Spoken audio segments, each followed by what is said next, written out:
All right. Let's talk about healing and the lifestyle post nerf. Now, a few people have said that healing's dead and they're re-rolling and blah blah blah blah blah. No, healing is still amazing and it's still fantastic. But I think a lot of problems people are running into is they just don't quite understand how to play the build correctly. That's why they think it's nerfed. Whereas before 1.1, you could go 1v6 as a life staff and you'd be absolutely fine. But now you get in trouble in 1v2 and 1v3s. So because of that, people seem to think the build's dead, but it's far from dead. Very, very far from dead. Now, I'm going to get the gear stuff out of the way straight away. Heavy. You want to be heavy. You want to have minimum 300 focus, and you can go over that if you want. Fine. But you're still going to want con investment, because you want con to survive. You want the heavy to mitigate damage. The healing reduction that you have by not being in light doesn't even matter. You need to survive. As a healer, you want to be alive. For 1v1, outpost rush, wars, if you're not alive, you're not healing. So, heavy. Heavy all the way. Now, we're going to explain some perks here because this is what a few people don't quite get. Blessed on Sacred Ground increases all of your healing by 50%. It also applies a buff which will increase your other healings with other perks. I've seen on testing on some lower level builds a 1k heal go to a 3.5k heal just by having Blessed on it without any of the other perk interaction. So this still very, very important. Pop-ups. Still very, very important. One of the other things you want to do, you definitely want to get down to Intensify because obviously you can get 30% healing on top of that, which will then multiply with other things. Some ones that are useful, obviously like speed, but not that great. So we're mostly just getting those to get down to Divine Blessing, which is when you heal an ally below 50% health, they healed 30% more. So you can get like a 30% here, you get another 30% there, you get 50% there, and these stack up quite a bit. And yeah, so stuff like Sacred Protection, all healing up by 5%. So these are some big buffs coming in here. Protective Strength, if you have a buff, heal for 10% more. Well, you get that more just by having Sacred Protection. You get that from food buffs and other things. So you'll boost things up. Stuff like Bend Light. After you dodge, your healing is 20% more efficient for 5 seconds. It's actually 6 seconds when you actually dodge. Stuff like Glowing Focus, your life staff buffs apply for 20% longer, so that will also help increase that. But the other things that a lot of people don't consider is Inspire. I see a lot of life staff builds that don't use Inspire, and to them I say, you fool! Why? Inspire gives stamina back. Say you're the melee, and you're attacking a healer. He's dodged and you're smashing into him. He now can't dodge, you can go for your full rotations free. Get your big damage. But every 4 seconds, he can use Light's Embrace on himself. If he's used his 2 heavy dodges and he doesn't have the third one because of Hearty, or say he does because he has his Hearty, the moment he uses Inspire, he can dodge again. So every time you heal yourself, you're getting a dodge back by having Inspire. That helps your allies as well. If your ally's in trouble and he's out of dodges, and then you heal him and then he can dodge, huge. Huge. Take perks like this. Beacon, also, it does damage when it hits people and you stick it to someone. So that's actually good to get a little bit of damage out there. You at least want to go up Draden's Blessing so it gets that 5% second last. I don't know if you need Speed Light. I don't use it because I'd honestly much rather get stuff like Inspire. This very, very solid build. Like, if you start deviating from this, then that's probably why you're running into problems as a healer.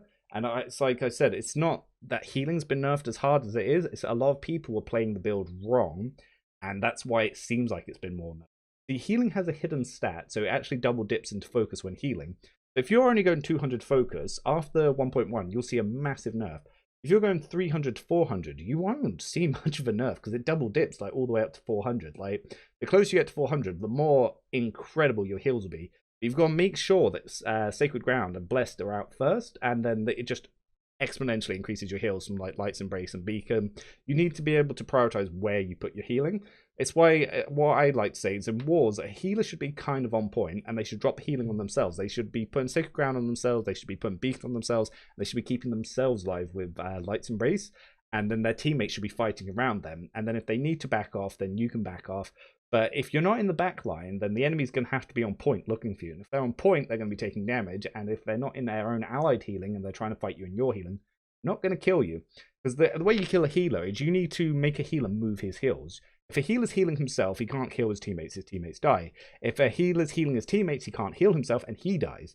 But if his teammates and him are in the same place, everyone's getting healing, more chances to survive. It's more about playstyle than it is about, well, healing being gutted. Because honestly, healing's not been gutted. 2 people can kill a healer, yes, but they need to be coordinated, and they need to coordinate their abilities, and they need to not waste them on their dodges.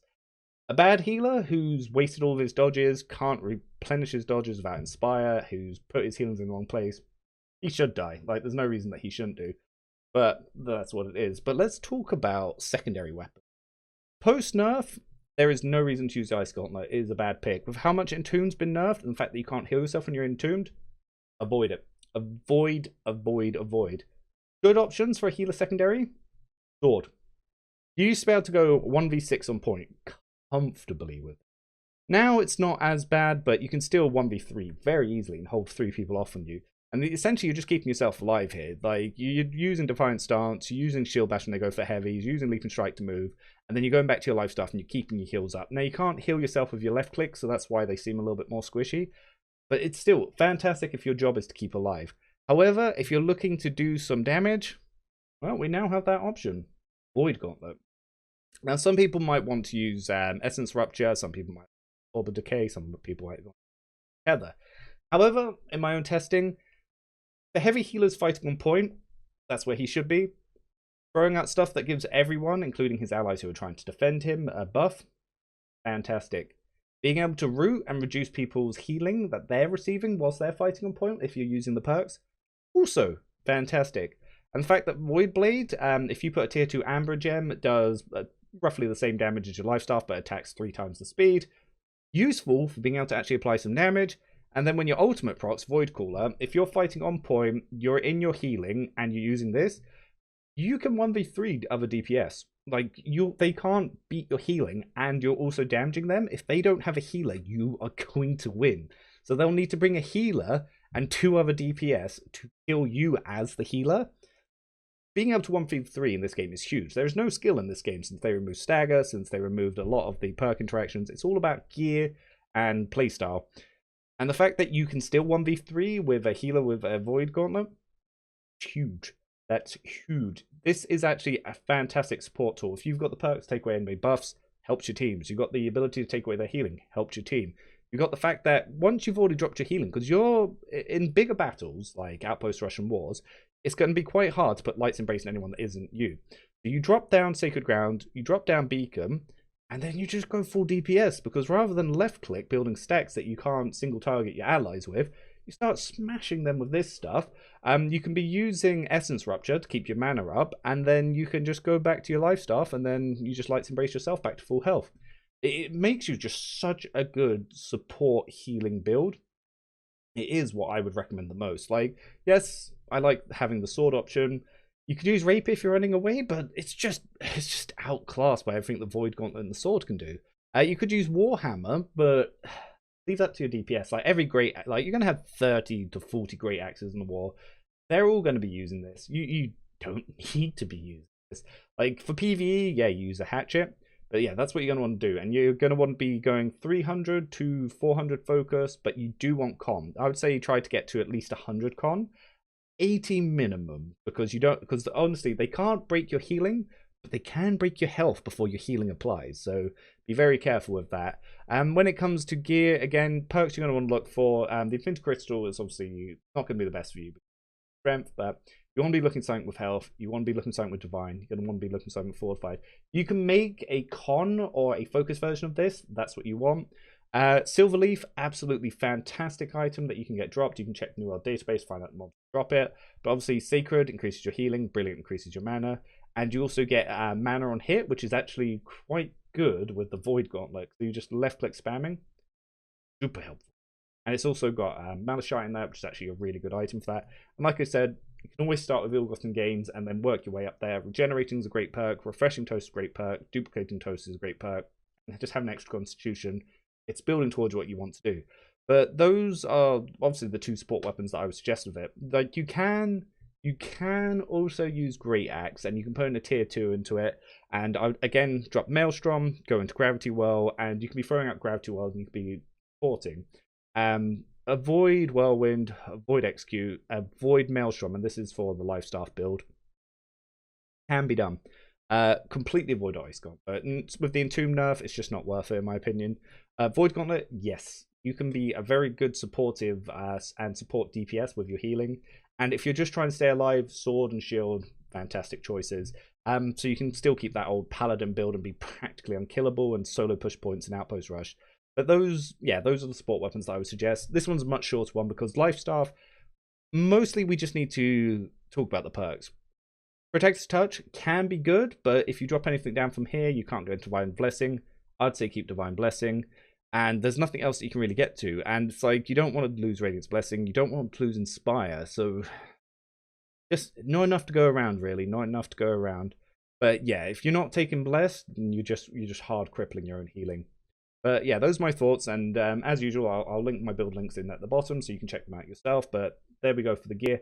Again, I explained this in the last video, but I'll mention it again. With the way PvP gear score scaling works, the higher your heavier chest pieces, well, your higher gear pieces are than the rest of your pieces, the more you'll mitigate. So I would suggest, again, say a 600 gear score heavy chest. If you want Void Bent, it's super cheap now. You can have that as your chest, and then you get the 490 or the 520 PvP faction gear heavy everywhere else. Yeah, you will just mitigate so much damage. So much damage.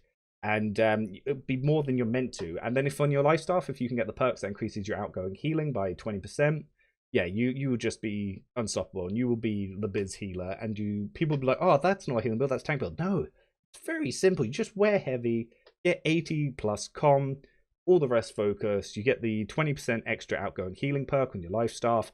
And you use this to mitigate more damage, so you're taking only, say, 600 damage per left click on a Great Axe with 300 strength. They're going to be questioning themselves when they're going for you. And this is how you stay alive, and then it's how you don't outtrade them, but because they can't damage you, they will slowly die when you're hitting them with the Void Gauntlet. There we go. That's how to do healing in 1.1. Hope this has been helpful, and let me know below what you're trying out and playing with, and if you have any other options, or if you just want to let people know some good items that they can pick up along the way, put that down in the comments. But till then, I'll see you all in the next video. Okay, bye-bye.